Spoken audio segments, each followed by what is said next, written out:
देखिए, जब election field में हम लोग घूमते हैं तो बहुत अलग अलग स्वरूपों में ज्ञान मिलता है। जैसे अभी मैं ये जो 5 दीदियां हैं, यहाँ पे एक बहुत बड़ा काम है स्कार्फ का, हमारे मित्र हैं, है ना, उनकी फैक्ट्री, वहाँ पे ये दीदी काम करती हैं सब। तो इनसे मैं बात कर रहा था, तो चूँकि अभी समय हो गया है 7:52, तो ये दीदी लोग, चूँकि हमें बात करनी थी, रोका गया तो लेट हो गई हैं। तो अब ये ऑटो रिक्शे से जाएंगी, ई रिक्शे से। तो हमको पता नहीं था कि ई रिक्शे का नाम मयूरी होता है। तो मैंने इन दीदी से पूछा, अब आप कैसे जाओगे? बोले मयूरी से। तो हमको समझ में नहीं आया ये मयूरी क्या है। तो ये आज हमारे ज्ञान में श्री वृद्धि हुई है कि ई रिक्शा का नाम मयूरी होता है। कोई ब्रांड होगा, लेकिन अब वो लोक भाषा में आ गया है। तो ये 5 दीदी हैं, हमारे आग्रह से रुक गई हैं। यहाँ पे पैकिंग का काम करते हो आप लोग? पैकिंग का काम करते हैं। आपका नाम सुनीता, ये सुनीता दीदी हैं। आपका नाम पूनम है, ये बिमला दीदी हैं, ये अनीता दीदी हैं, और ये राजवती दीदी हैं। 5 लोग हैं, इनसे बात करेंगे। अच्छा जी, तो आप कितने बजे आ जाते हो दीदी यहाँ काम करने? जी 9:30 बजे। सब लोग 9:30 बजे आ जाते हो? हाँ, क्या काम करते हो आप लोग यहाँ पे? पैकिंग का। आप भी पैकिंग करते हो? हाँ जी, पैकिंग करते हैं जी। अच्छा, जब मैं यहाँ पूछ रहा था सबसे, तो हमको बताया गया कि आप लीडर हो इन सब की, हैं? जी। आप नेता हो इन सब लोगों की। जी। ऐसा आपको नेता क्यों बता रहे थे सब लोग? हैं? सबसे बड़ी है ये सबसे बड़ी हैं इसलिए? हाँ, बड़ी है। इसलिए आप लोगों की नेता हैं सबकी। हैं?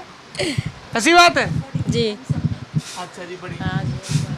कितने वक्त से आप ये काम कर रही हैं दीदी? हमें करीब 3 साल हो गए हैं। 3 साल से ये काम कर रही हैं। कितनी उम्र है आपकी? वो 45 साल है। 45 साल है, 3 साल। जी। तो पहले क्या काम करती थी? पहले तो हम एयरपोर्ट के उसमें कंपनी में लगे हुए हैं, चंडी मंदिर पर। चंडी मंदिर वहाँ चंडीगढ़? पिलख अच्छा, पिलखुए में भी चंडी मंदिर? अच्छा, माफ़ करिएगा, वहाँ चंडीगढ़ में एक बहुत बड़ा कैंट एरिया है चंडी मंदिर। तो पहले क्या काम करती थी दीदी आप? वो बच्चों के कपड़े सिले जाते हैं, एयरपोर्ट का माल सिला जाता है। स्पोर्ट का माल। धागे की कटाई कर। वहाँ धागे की कटाई करती थी। जी। फिर शिफ्ट क्यों कर दिया? वहाँ से यहाँ क्यों आ गई? यहाँ पैसे ज़्यादा मिल रहे थे या वो फैक्ट्री क्या हुआ? नहीं, वहाँ बदली होती रहती है, देखो। बदली? जी। थोड़ा विस्तार से समझाओ, क्या सिस्टम होता है वहाँ पे?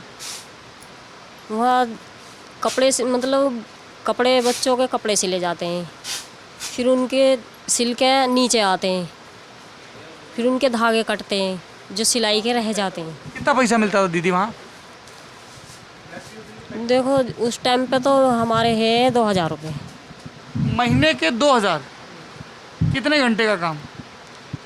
सुबह को 9 बजे जाना, हाँ, और 6 बजे छुट्टी थी। आप सुबह 9 बजे से शाम के 6 बजे तक काम करती थी और आपको महीने के सिर्फ 2000 रुपये मिलते थे। ये तो रोज़ का 100 रुपये भी नहीं हुआ। नहीं। अच्छा जी, तो इसलिए फिर आप यहाँ शिफ्ट हो गई? हाँ जी। अच्छा जी, तो यहाँ पे आप लोग पैकिंग का काम करते हो? जी। तो जैसे फिर घर भी संभालना होता होगा? घर भी संभालना, हमारे पति नहीं है, 4 बच्चे थे, 2 लड़की 2 लड़के, छोटों को ही छोड़ कर ख़त्म हो गए हैं। उनको हमने पाला 2000 रुपये मुझे वहाँ लगी। मैं 13वीं साल चल रही है, उन्हें ख़त्म हो गए वे। तो बच्चों की पढ़ाई अभी चल रही है? नहीं, बच्चे तो 2 बच्चे पढ़े, 9वीं, फिर उनको मैंने काम पे लगा दिया। वो क्या काम करते हैं? एक नाई का काम करा, एक मोटरसाइकिल का। एक नाई का काम करता है और एक मोटरसाइकिल का। और जो और 2 बच्चे हैं?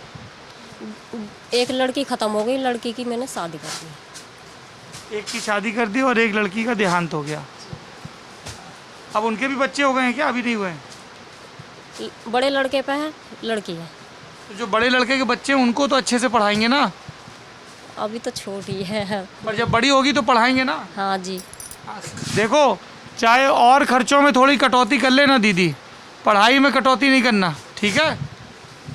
देखो, जो है गरीब आदमी है, बस अभी दुकान भी ऐसी चल रही है बच्चों की। अच्छा। हाँ, क्योंकि ग्राहक ऐसी आना है कुछ। क्या दिक्कत हो रखी है जीवन में, ज़रा खुल के बताइए। ग्राहक ऐसी आए हैं मोहल्ले में, जो है बस मोहल्ला आता है, क्योंकि वहीं गली में ही दुकान कर रखी है ना, घर में ही, बाहर की तरफ को वो वहीं कर रखी है, तो मोहल्ले वाले ही आए हैं बस ग्राहक। मकान अपना है? हाँ। सरकार से कुछ मदद मिली किसी भी तरह की? नहीं, हमें ना मिले। कोई डिमांड है सरकार से आपकी?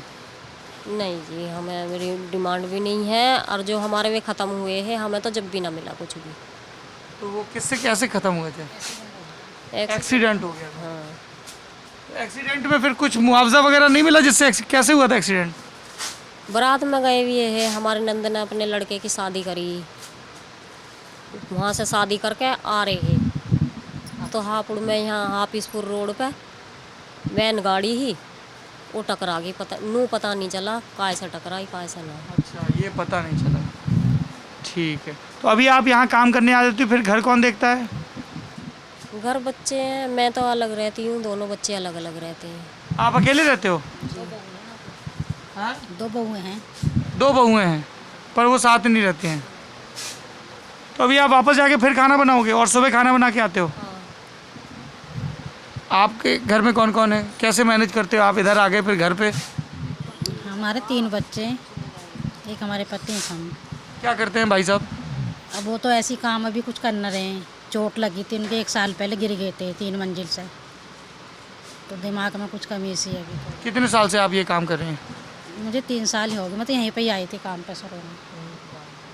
तो शुरू में जब काम ढूंढा तो कैसे ढूंढ रही थी काम? पहले तो आप जैसे घर पे रहती होगी, फिर काम कैसे खोजना शुरू किया? कैसे पता चला कि यहाँ पे नौकरी है? ऐसे एक दूसरे से बूझ के आए थे। एक दूसरे से पूछ पूछ के। तो काम शुरू में तो सीखना पड़ा होगा, कितना समय लगा सीखने में? विमला जी ने सिखाया? 1-2 दिन लग जाता है। 1-2 दिन में सीख जाते हैं? अरे आप लोग बहुत जल्दी सीख जाते हो। तो बच्चे पढ़ते हैं अभी आपके? हैं? तो उनको पढ़ाना है अच्छे से? पढ़ ही रहे हैं अभी तो। कौन कौन सी क्लास में? एक लड़की BA में। अरे वाह, आप अपनी लड़की को BA करवा रहे हो, बहुत बढ़िया। तो फिर आगे चल के वो क्या करेगी बच्ची? देखो अभी तो करवा रहे हैं, तो उसकी फ्रेंड तो अच्छी निकल रही हैं, हम तो पैसों की वजह से हम पीछे रह गए। उसकी फ्रेंड अच्छी निकल रही है, आप पैसों की वजह से पीछे रह गई। थोड़ा और बताइए, कैसे अच्छी निकल रही है उसकी फ्रेंड? वैसे अलग अलग उसमें मैरिज कर रही है, ऐसे हमें लड़की कर रही है उससे साइंस साइड से ही ना, जैसे तब वो कॉमर्स से कर रही है। अब आपकी लड़की कॉमर्स से कर रही है, BCom कर रही है, तो उसको थोड़ा कोर्स वोर्स करवा दो कुछ अकाउंटिंग के। बस ये अभी मजबूरी है थोड़ी सी। देखिए, ये एक मसला है कि बहुत सारे लोग हैं जो पढ़ना चाहते हैं, लेकिन पढ़ाई महंगी। इसलिए मुझे लगता है कि इस देश में जितनी भी गरीब लड़कियां हैं उनके लिए सारे इस तरह के प्रोफेशनल कोर्स मुफ्त कर देना चाहिए। एक स्कीम ऐसी भी बने, बहुत सारी स्कीम बनती हैं, बहुत सारी छूट मिलती है, तो एक ऐसी स्कीम बने कि 12वीं के बाद या ग्रेजुएशन के बाद अगर लड़की कोई स्किल का कोर्स करना चाहती है तो मुफ्त हो। तो आपने कौशल विकास योजना के बारे में नाम सुना है क्या? नहीं, हाँ बताइए। उसमें कुछ नहीं है, रेस्पॉन्स कुछ नहीं मिलता। कौशल विकास में कुछ नहीं मिलता? मेरी बेटी भी गई, मेरा बेटा भी गया, कुछ सब लापरवाही है वहाँ पर। थोड़ा विस्तार से बताइए दीदी। मैं खुद एडमिशन करवाने गई अपनी। क्या कोर्स था? उसमें इलेक्ट्रॉनिक का काम बताया मुझे उन्होंने, और उसमें बच्चे रोज जाते रहे, कोई अटेंडेंस नहीं लगी, कुछ नहीं, कभी जाओ कभी आओ, मत जाओ, कोई मतलब रेस्पॉन्स कुछ पढ़ाई लिखाई का उसमें कुछ नहीं है। कहाँ पे जाते थे, कौन से सेंटर में? एक तो टेलीफोन एक्सचेंज के वहाँ है, बेटा तो उधर जाता था यहीं हापुड़ में ही, पिलखुए में, पिलखुए में। और लड़की मेरी सरस्वती इंस्टीट्यूट है, वो क्या सीखने जाती थी? वो कंप्यूटर के उसमें थी, कंप्यूटर वगैरह सिखाते थे उसे। उनको भी ठीक से नहीं सिखाया? मैंने तो आखिर में 1.5 साल 2-2 साल करवा कर रोक लिए, फिर कुछ भी ना। पैसा लगता था वहाँ पे? ना, फ्री था लेकिन सिखाते नहीं थे ठीक से। था लेकिन किराए भाड़े के पैसे लगे थे, कुछ नहीं, मतलब कुछ ना सिखाते ना कुछ आगे बढ़ने का, कुछ नहीं है, ऐसा कुछ नहीं है। मैंने दोनों बच्चों को करवाया, कुछ नहीं हुआ। तो अभी दोनों बच्चे क्या कर रहे हैं दीदी आपके? मैंने बेटी की शादी कर दी, उसने BCom फाइनल करके अब MA कर रही है, शादी अच्छा, पढ़ाई अभी भी कर रही है? पढ़ाई कर रही है। हाँ, उसको आप समझाते रहना कि बेटा पढ़ाई करो और नौकरी भी ज़रूर करना। बेटा BCom कर रहा है। आपके बच्चे क्या करते हैं दीदी? बच्चे, एक लड़के ने तो इंटर करी है, वो मंडी में काम करते हैं, क्या काम करता है मंडी में? सब्जी का काम, किसी के पास में रहते हैं। अच्छा जी। एक लड़का ऑटो चलाता है, वो सिलाई का काम करते हैं। और भाई साहब क्या करते हैं? सिलाई का काम। वो सिलाई का काम करते हैं। आप कितने वक्त से ये काम कर रहे हो दीदी? 5-6 साल हो गए। यहाँ पे सबसे पहले से आप ही काम कर रहे हो? हाँ, इनकी वहाँ पे दूसरी फोई ना, वहाँ से ही करते हैं हम। ये सीनियर है, थोड़ा इनका रौब ज़्यादा रहता है कि नहीं आप लोगों के ऊपर? हैं? इनसे भी सीनियर एक और हैं, वे नहीं आई हैं आज अभी। वे सीनियरिटी में पुरानी वे हैं जो दीदी गई हुई। आपके घर में कौन कौन है? मेरे घर में 3 बच्चे हैं, एक पति है मेरे। 3 बच्चे। बच्चे अभी छोटे छोटे हैं? जी हाँ, पति क्या करते हैं? हलवाई की दुकान पे लगे। तो अब थोड़ा सा, अब तो सब लोग जान गए आपको, है कैमरे पे सबका परिचय हो गया आपसे। आप मुझे ये बताओ कि जैसे आप यहाँ नौकरी करने आते हो, वापस जाते हो, है ना? आपने अभी कहा कि रात हो गई तो ऑटो से जाना पड़ेगा। सड़क पे चलते हो तो डर रहता है या सुरक्षा का माहौल लगता है, कैसा है? डर तो रहता ही है, अंधेरा हो जाता है अंधेरा हो जाता है तो डर रहता है। तो रहता ही है। पुलिस वुलिस नहीं नजर आती सड़क पे? फिर लाइट भी भग जाती है, अंधेरा लाइट भग जाती है। हाँ, गलियों में अंधेरा हो जाता है। अगर लाइट जलती रहे, गलियों में अच्छे से लाइट लगी रहे तो डर नहीं है? नहीं, डर नहीं, फिर कोई डर नहीं है, फिर तो चले जाते हैं आराम से। है दीदी? अगर स्ट्रीट लाइट जलती रहे तो डर नहीं है? नहीं, वैसा कोई डर नहीं। अब देखिए यहाँ पे स्टेट सिक्योरिटी और जेंडर इक्वलिटी कैसे आता है कि हमारे लिए ये एक बिल्कुल सिविल फैसिलिटी है ना? म्यूनसिपैलिटी के लेवल का काम है कि हर गली में बिजली का खंबा हो और उस पर रोशनी देने के लिए लाइट हो। एक सिंपल सा, अच्छा साहब स्ट्रीट लाइट है, स्ट्रीट लाइट नहीं है, लेकिन आप वीमेन सिक्योरिटी के पॉइंट ऑफ व्यू से देखेंगे तो अगर हर जगह स्ट्रीट लाइट है, बिजली की निर्बाध सप्लाई है या वो सोलर से चलती है, ख़राब होती है तो फ़ौरन मरम्मत होती है, कोई डार्क स्पॉट नहीं है और सुरक्षा की व्यवस्था चाक चौबंद है, तो महिलाओं की मोबिलिटी ज़्यादा होगी, उनकी वर्क कैपेसिटी बढ़ेगी, वो ज़्यादा फ्रीली घूम सकेंगी बिना डर के, ज़्यादा प्रोडक्टिव होंगी और जो सो कॉल्ड लिबरेशन है, आज़ादी है, वो उसको ज़्यादा महसूस कर पाएंगी क्योंकि उनको हर वक्त एक डर के साए में नहीं जीना पड़ेगा। ठीक कह रहा हूँ दीदी? हैं? तो एक तो ये है कि सरकार को खूब सारी स्ट्रीट लाइट लगवानी चाहिए मेरे ख्याल से। जी, लग रही है, वैसे गली गली मोहल्ले में लग रही है, सब जगह लाइट लग रही है। और क्या काम करना चाहिए सरकार को दीदी आपके हिसाब से? बस यही है कि अपने मजदूरों की मजदूरी थोड़ी तरक्की से करते रहे। एक करके। हाँ बोलो, पहले आप बोलो। महंगाई और बढ़ा दे, तेल आटा सब्जी दाल चावल पर और खूब महंगाई बढ़ा दे। महंगाई और बढ़ा दे? और बढ़ा दे यार, दुनिया वैसी मर जाएगी, अपना देश खत्म। बहुत ज़्यादा महंगाई हो रखी है। और 1 किलो तेल 180 रुपये का आवे दे, घी तो मिलता ना खाने को, सब्जी चौक के तेल में खावे, वो भी इतना महंगा, तो कहाँ से खा लेंगे आदमी? तुम ही बताओ। 5 किलो गेहूँ दे के और सब चीज़ महंगी कर दी, सब्सिडी बंद कर दी, गैस के सिलेंडर 932 का आ रहा है, कहाँ से आवे? पेट्रोल कितना महंगा हो गया, नमक मिर्च तेल कितने महंगे हो गए, कहाँ से आवे? कमाई होगी वही है, खर्चे बढ़ गए हैं, बिजली का बिल है, बच्चों की स्कूल की पढ़ाई है। बस सरकार से तो यूँ कह दे कि एक एक पुड़िया जहर बांट दे, मोदी सर सब अपना खा कर लौट जा। भैया मैं तो इस बात को कहूँ तुमसे, महंगाई बहुत ज़्यादा है। मोदी तो कुछ तो है ना उसके, अपने बालक नन्हे होते तो उसे पता भी पड़ती खर्चे पानी की, कैसे बालक पले हैं, वो तो अकेला है, खाया खाया ना खाया ना सही, हमें तो चाहिए चाहिए, हमारे बालकों को भी चाहिए, कहाँ से करें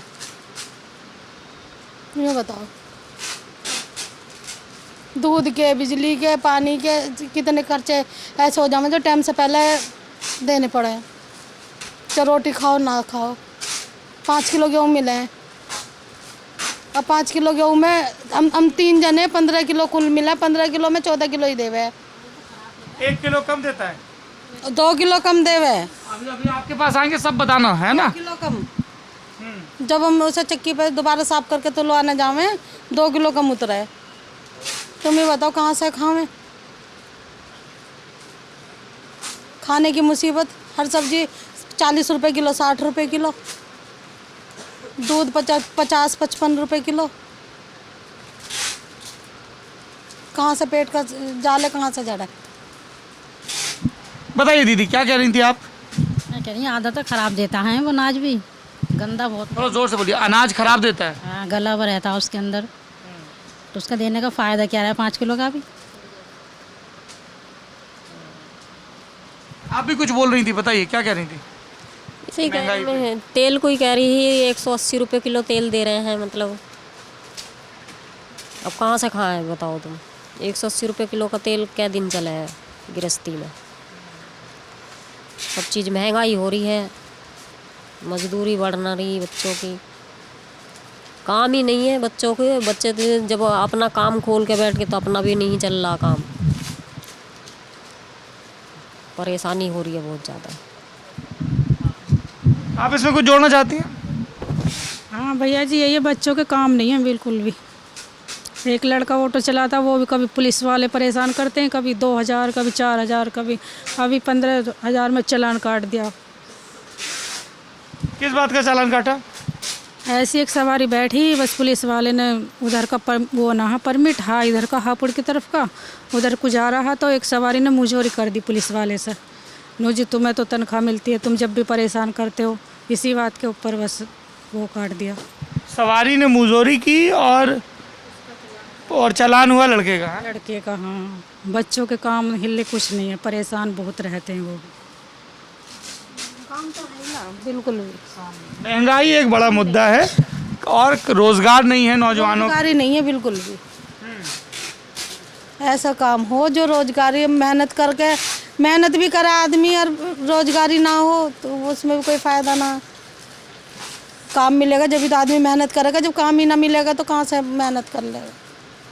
रोजगारी नहीं है बिल्कुल भी, बच्चे बेकार है। हमने सुना योजना निकल रही है, 10-10 हज़ार रुपये मिल रहे हैं सरकार की तरफ से। हमने पूछा जाके तो हमसे ये बोला कि ये तो जमा करना पड़ेगा।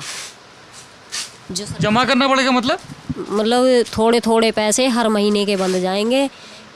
ठेले वालों के लिए मतलब ये पैसे हैं, साग सब्जी वाले जैसे ठेला बना लें अपना, उनके लिए पैसे हैं। और जो रेहड़ी लगाने वालों के लिए स्कीम आई है। हाँ, तो ये जमा करने पड़ेंगे, मतलब पैसे हर महीने के बन जाएंगे। इतने पैसे तो मैं हर महीने। देखो ये दीदी ऐसा है कि जैसे आप मान लो आपको पैसे की ज़रूरत है और आपने इन दीदी से पूनम नाम है ना आपका, पूनम दीदी से 100 रुपये लिए, ठीक है। तो अभी क्या होता है, जैसे कोई अपने गाँव में किसी से पैसे लेता है तो फिर ब्याज समेत लौटाना पड़ता है। तो सरकार ने ऐसी व्यवस्था कर दी कि जैसे आपने इनसे 100 रुपये लिए तो फिर आपकी तनख्वाह आ रही जैसे हर महीने, तो आप हर महीने का 50-50 रुपये करके इनको या 10-10 रुपये करके इनको लौटा दो। तो वो एक लोन की स्कीम है। कितने पैसे बता रहे हो ऊपर, नू इतने जमा करने पड़ेंगे, फालतू के बताए हैं। फालतू, उसमें भ्रष्टाचार कर रहे हैं। 10,000 रुपये 11,000 बताए। हाँ, 10,000 के 11,000 देने हैं। 10,000 के 11,000 जाएंगे। फार्म भर रहे 80-80 रुपये ले रहे हैं फार्म। 80 रुपये में फॉर्म भर रहे हैं। हाँ जी, नगर पालिका में ऐसा हो रहा है। बूझ के चले आए, देखो जी भाई साहब, हमने ना करवाया। अच्छा, तो एक मसला है बच्चों की नौकरी का, दूसरा मसला है महंगाई का, और क्या मुद्दा है, और तीसरा सुरक्षा का मुद्दा है कि लाइटें जैसे बोल रहे हैं लग भी रही हैं और लगें। और क्या करना चाहिए सरकार को ताकि आप जो दीदी लोग जो सब लोग मेहनत से काम कर रहे हो, आप लोगों की ज़िंदगी और बेहतर हो जाए? रोजगारी होने चाहिए। हम तो यही चाहते हैं कि रोजगारी बढ़े तो मजदूरों को मजदूरी मिले तो कुछ अपने बच्चों को भी पाल पाए। बस यही चाहते हैं हम तो कि कुछ योजना ऐसी निकले, रोजगार निकले जिससे कि सबको काम मिले। हम पैसे कमाएंगे जब भी तो हमारे बच्चे कामयाब हो पाएंगे, और जब हम ही पैसे ना कमा पाएंगे तो हमारे बच्चे कहाँ से कामयाब हो जाएंगे। पढ़ पा रहे इस चक्कर, काम नहीं है तो बच्चे भी नहीं पढ़ पा रहे। इस चक्कर में उनके भी, जो हमारे बच्चे हैं उनके भी बच्चे नहीं अच्छे स्कूल में पढ़ पा रहे हैं काम की वजह से। काम ही नहीं है तो कुछ, अभी बता दिया 3-4 हज़ार रुपये का कोर्स, छोटे छोटे बच्चे हैं तो उनका ही। और यहाँ तो बहुत अच्छी जगह है, यहाँ हम काम कर रहे हैं। यहाँ तो हम ये समझो बहुत अच्छी जगह है, यहाँ किसी का कोई मतलब नहीं आना, हमसे किसी का काम करो, अपना बोलो, बात करो, कुछ भी करो, काम करते रहो। यहाँ तो बहुत अच्छी जगह है, लेकिन मैंने और जगह भी बहुत सारी जगह देखी हैं, कोई इतनी सेफ्टी वाली जगह नहीं है कहीं। अच्छा, यहाँ काम करने का माहौल ठीक है? यहाँ काम करने का माहौल हमें बहुत अच्छा लगा, बहुत ही यहीं पे करते हैं, यहाँ बहुत अच्छे। ये अब आ गया एक और एंगल, वर्क प्लेस में जो विमेन लेबर हैं या विमेन वर्कर हैं वो कितना सेफ़ महसूस कर रही हैं। देखिए, हम लोग अलग अलग जब तबकों से अलग अलग वर्गों से बात करते हैं तो उसमें हमारे लिए बहुत लर्निंग छिपी होती हैं। तो एक तो बेरोज़गारी की बात हो गई, महंगाई की बात हो गई, नौकरी की बात हो गई, है ना। अब एक बात और करूँगा आपसे, जैसे अभी आप लोग वोट डालने जाते हो, सब लोग, सबके वोटर कार्ड है जी। सबके वोटर कार्ड। तो आप लोग जब वोट डालने जाते हो तो क्या देख के वोट डालते हो? कोई कहता है कि साहब जो घर वाले क्या देते हैं, कोई कहता नहीं जी हम तो अपने मन से डालते हैं, कोई कहता है कि आस पड़ोस मोहल्ले के लोग बताते हैं, कोई बोलता है कि जहाँ काम करते हैं वो बताते हैं, कोई जात बिरादरी देख के डालता है, कोई कहता है नहीं जिसने लड़कियों औरतों के लिए अच्छा काम किया है, कोई कहता है जिसने सड़क बनाई। सबके अलग अलग रहते हैं। आप क्या देख के वोट डालती हो दीदी? हम तो यही देखते हैं कि जो ये अच्छा काम करेगा उसी के लिए वोट देंगे। जो सुनते हैं कि ये अच्छा करता है, अच्छा करेगा, तो उसी के लिए उसी पे वोट डालते हैं। कौन अच्छा करता दिख रहा है? कोई दिख रहा है नेता अच्छा करता हुआ? अभी तो कोई नहीं दिखता, सब वोट इतने नहीं जाते इतने, तो सब अच्छा करते हैं, वोट लेने के बाद सब ऐसे बदल जाते हैं। सब बदल जाते हैं। हाँ, आपको कोई नेता ठीक लगता है? कोई पार्टी, कोई नेता, या सब ऐसे ही हैं? बताइए वोट डालने जाती है ना, तो फिर कैसे तय करती हैं अगर कोई अच्छा नहीं लगता तो? बस ऐसे ही कहने लगे सब गली मोहल्ले में नुके हम एक को ही देंगे वोट, हमारा जीत जाएगा मेंबर तो हमारे सहायता करेगा। अच्छा, गली मोहल्ले में जैसा होता है। हाँ बिमला दीदी, कैसे तय करती हैं? ऐसे ही तय कर रहे हैं कि जो है चलो वो गिर पाएंगे वोट, चलो जी कि काय पे डालनी है, कि काय पे भी डाल दो, हाथ पे लगा दो, हाथी पे लगा दो, पंजे पे, काय पे भी, नल पे, वो जीत जाएगा, हमारी सहायता करेंगे। ऐसा बताया जाता है। कौन बताता है आपको ये दीदी? आपस में ही मोहल्ले वाले ही बताते हैं। देखो जो वोट डलवाने ले जाते हैं वो भी कुछ बताते हैं? नहीं, वो नहीं बताते हैं। वो नहीं बताते। वो भी बतलाते हैं, हाँ? वो भी बतलाते हैं। हमारे पीछे गली में पैसे दिए थे उन्हों को, ऐसे ही और डिब्बे बांटे थे। अच्छा जी, पैसे दिए थे और डब्बे बांटे थे? चार हैं? इस पे बोलो कितना दिया था? हैं, इधर दिए थे किसने, गुड्डू ने, और इधर भी कोई एक मेंबर और है रामपुरा की तरफ, उसने भी दिए थे कितने कितने? 200 रुपये। वोट देने के लिए 200 रुपये दिए थे?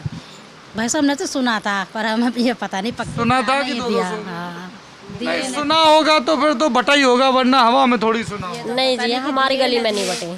आपकी गली में नहीं बटे, आपके में आपने सुना है कि बटे। अच्छा जी, आप क्या देख के वोट डालती हैं दीदी? वोट डालने जाती हैं, कैसे तय करती हैं इस नेता को वोट देना है या इस पार्टी को वोट देना है? जो हमें अच्छा लगा हम तो उसे देंगे। अच्छा जी, कौन अच्छा लगता है आपको? अब तो कोई भी ना अच्छा, मैं तो पिछली बार वोट गिरने गई, मोदी को देने गई, मैं तो आगे वापसी में ना दे दे। मोदी ने क्या कर दिया? पिछली बार मोदी को दिया था, ना दे हैं? ना दे कहीं वापसी आ गई, पिछली बार गई थी, वापस आ गई, दिया ही नहीं। ना दे कहीं कुछ करा उसने, जैसे वोट देते अब किसी को नहीं दिया इसलिए। वापसी आ गई। हाँ दीदी, आप क्या देखते हो? बस डाल दी भैया जी वोट ऐसे ही, पर करा तो किसी ने कुछ नहीं है। तो फिर वोट किसको डाल दिया? ऐसी मोदी को ही डाल दी, मोदी को डाल दिया। किसी ने बताया था या अपने मन से डाली? अपने मन से ऐसी ही डाल दी। नु खराब नहीं जानी चाहिए वोट, डालिया हो ऐसे, इसलिए वो डालिया है। तो अब की बार जब चुनाव होगा तो आप लोगों ने अभी कुछ सोचा है कि किसको वोट देंगे, या अभी नहीं सोचा, देखेंगे? अभी नहीं सोचा। हाँ? अभी नहीं सोचा। कि ये मोहल्ले वाले बताएंगे आपको तो, हैं? अभी सोचा है कुछ किसको वोट देंगे? हैं? अभी कुछ पता ना है।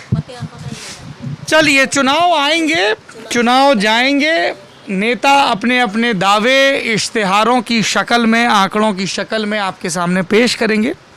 ये 5 महिलाएं हैं जो पिलखुए की एक फैक्ट्री में काम करती हैं।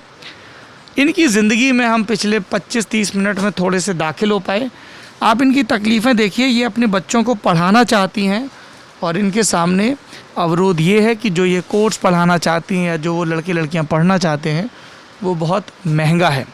तो जब अगली दफ़ा कोई आपको शिक्षा व्यवस्था की चमकती तस्वीर दिखाने की कोशिश करे तो इन 5 दीदियों की शक्ल याद रखिएगा। और याद रखिएगा कि हिंदुस्तान में बहुत सारे परिवार हैं जिसमें बहुत सारे प्रतिभाशाली लड़के लड़कियां हैं, लेकिन वो पढ़ नहीं पाते क्योंकि उनके घर में पैसा नहीं है। और इसीलिए मैं बार बार आपसे कहता हूं कि दवाई और पढ़ाई लालच से मुक्त हो, मुनाफे से मुक्त हो, गरीब की पहुंच में हो, और अच्छी पढ़ाई गरीब की पहुंच में हो। ये नहीं कि गरीबों के लिए स्कूल खोल दिए या अस्पताल खोल दिए और वहाँ ढंग की सुविधाएं नहीं हैं। जब तक आप परिवार को इन 2 स्तरों पर मजबूत नहीं करेंगे, मेरा भारत महान बनने की दिशा में आगे नहीं बढ़ पाएगा।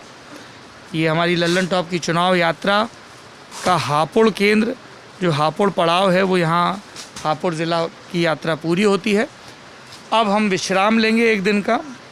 हमने पिछले 2 हफ्ते में गाज़ियाबाद, मेरठ, बागपत, शामली, सहारनपुर, मुजफ्फरनगर, बिजनौर, अमरोहा और हापुड़, इन 9 ज़िलों का दौरा पूरा किया है।